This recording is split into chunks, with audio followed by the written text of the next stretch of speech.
வணக்கம். தாய் டிவியின் உலக நிலவரத்துடன் இணைந்திருக்கின்றீர்கள். குறிப்பாக வளைகுடா போர் தொடர்பாக அமெரிக்காவும் ஈரானுக்கும் இடையில் நேற்று முன்தினம் முதற்கட்ட பேச்சுவார்த்தை என்பது இடம்பெற்றிருந்தது. இந்த பேச்சுவார்த்தை என்பது வெற்றிகரமாக முடிந்ததாக அறிவிக்கப்பட்டாலும் கூட இதில் எட்டப்பட்ட உடன்பாடுகள் குறித்து இரு நாடுகளும் முற்றிலும் முரண்பட்ட கருத்துக்களை தான் வெளியிட்டுக் கொண்டிருக்கிறது. இது தொடர்பாக நாம் விரிவாக இன்றைய உலக நிலவரத்தில் பார்க்க போகின்றோம். சுவிட்சர்லாந்தில் நடைபெற்ற இந்த பேச்சுவார்த்தைக்கு பிறகு அமெரிக்கா மற்றும் ஈரான் தரப்பில் இருந்து முரணான தகவல்கள் வெளியாகி வருவதை உலக அரங்கில் பெரும் குழப்பத்தை ஏற்படுத்தியிருக்கிறது. முடக்கப்பட்ட சொத்துக்களை விடுவிப்பது மற்றும் அணுசக்தி நிலையங்களை ஆய்வு செய்வது ஆகிய முக்கிய விவகாரங்களில் இரு நாடுகளும் வெவ்வேறு நிலைப்பாட்டை கொண்டிருக்கிறது. அமெரிக்காவுடைய துணைத் தலைவரான ஜே.டி. வான்ஸ் சுவிட்சர்லாந்து பேச்சுவார்த்தைக்கு பிறகு வாஷிங்டன் திரும்பியதும் இது குறித்து விரிவாக கலந்துரையாடி இருக்கின்றார். ஈரானில் முடக்கப்பட்டிருக்கக்கூடிய சொத்துக்கள் என்பது உடனடியாக விடுவிக்கப்படாது என்றும் பேச்சுவார்த்தையில் ஈரான் காட்டக்கூடிய தொடர் முன்னேற்றம் மற்றும் எதிர்கால பொறுப்புகளின் அடிப்படையிலேயே இந்த சொத்துக்கள் என்பது விடுவிப்பு அமையும் என்று வான்ஸ் திட்டவட்டமாக தெரிவித்திருக்கின்றார். ஈரானுடைய வெறும் வாக்குறுதிகளை நம்பி அமெரிக்கா செயல்படாது என்றும் அவர்களின் செயல்களை கண்காணித்த பிறகுதான் அடுத்த கட்ட முடிவுகள் எடுக்கப்படும் என்று சொல்லி அவர் தெளிவாக கூறியிருக்கின்றார்.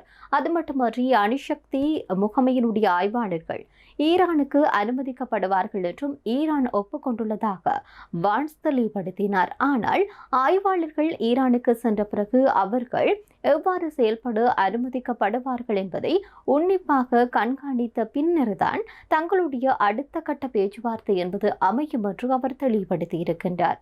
அமெரிக்காவுடைய இந்த கருத்துக்களை ஈரான் முற்றிலுமாக மறுத்திருக்கிறது. குறிப்பாக சர்வதேச அணுசக்தி முகமைக்கு கூடுதல் அனுமதிகளை வழங்குவது குறித்து எந்த புதிய ஒப்பந்தமும் செய்யப்படவில்லை என்றும் தற்போதைய நடைமுறையின் அடிப்படையிலேயே ஆய்வுகளுக்கு தொடர்ந்து ஒத்துழைப்பு வழங்கப்படும் என்றும் ஈரான் தரப்பில் இருந்து தெரிவிக்கப்படுகிறது. அதேபோல ஈரானுடைய எண்ணெய் மற்றும் மெட்ரோகெமிக்கல் ஏற்றுமதிகளுக்கான தடைகள் என்பது நீக்கப்பட்டு விட்டிருப்பதாகவும் சில முற்றுகையிடப்பட்ட சில சொத்துக்கள் மீள கொடுக்கப்பட்டிருப்பதாகவும் ஈரானுடைய வெளியுறவு அமைச்சர் தெரிவித்திருப்பதாக கூறப்படுகிறது.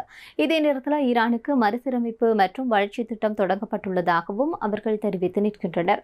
இந்த பேச்சுவார்த்தையின் குழுவில் இடம்பெற்றிருந்த ஈரான் நாடாளுமன்ற சபாநாயகரான முகமது ஃபாகர் கலிஃபாப் மற்றும் ஒரு முக்கிய தகவலையும் தெரிவித்திருக்கின்றார். அவர் என்ன விடயத்தை சொன்னார்னு சொல்லி பார்க்கிற போது, இந்த முடக்கப்பட்ட சொத்துக்கள் இருக்குதானே, இந்த சொத்துக்களை விடுவிப்பது தொடர்பான விதியின் கீழ் மொத்தம் $12 பில்லியன் விடுவிக்கப்பட வேண்டும் என்று அவர் கூறியிருக்கின்றார். இதற்கான தேவையான முதற்கட்ட நடவடிக்கைகள் ஏற்கனவே கட்டார் நாட்டினுடைய பயணத்தின் போது மேற்கொள்ளப்பட்டு விட்டதாகவும் சுவிட்சர்லாந்து பயணத்தின் போது இதற்கான இறுதிப் பணி என்பது வெற்றிகரமாக நிறைவடைந்திருப்பதாகவும் அவர் தெரிவித்திருக்கின்றார். அது மட்டுமன்றி குறிப்பாக இந்த சொத்துக்கள் என்பது ஏற்கனவே விடுவிக்கப்பட்டு விட்டிருக்கிறது என்று சொல்லி ஈரானுடைய கருத்தாக இந்த ஒரு விடயம் அமைய பெற்றிருக்கிறது. இதே நேரத்தில் வரக்கூடிய காலத்தில் ஈரானுடைய செயல்பாடுகளை பொறுத்துத்தான் அவர்களுடைய சொத்துக்கள் என்பது விடுவிக்கப்படும் என்று சொல்லி அமெரிக்கா தெரிவித்து நிற்கின்றது. கடந்த 1979 ஆண்டு ஈரானில் நடைபெற்ற இஸ்லாமிய புரட்சியின் மூலம் அமெரிக்க ஆதரவு பெற்ற மன்னிஷா முகமது ரிஷா பக்லவியினுடைய ஆட்சி கவிழ்க்கப்பட்டிருந்தது. அதன் பிறகுதான் அமெரிக்கா மற்றும் மேற்கத்திய நாடுகளினால் ஈரான் மீது கடுமையான பொருளாதார தடைகள் என்பது விதிக்கப்பட்டு அதன் சொத்துக்களும் முடக்கப்பட்டிருந்தது. தற்போது இந்த முடக்கப்பட்டிருக்கக்கூடிய ஈரானுடைய சொத்துக்களை துல்லியமான மதிப்பு அதிகாரப்பூர்வமாக அறிவிக்கப்படவில்லை என்று சொல்லி சொன்னாலும் இதனுடைய மதிப்பு என்பது $100 பில்லியன் தாண்டும் என்று எதிர்பார்க்கப்படுகிறது.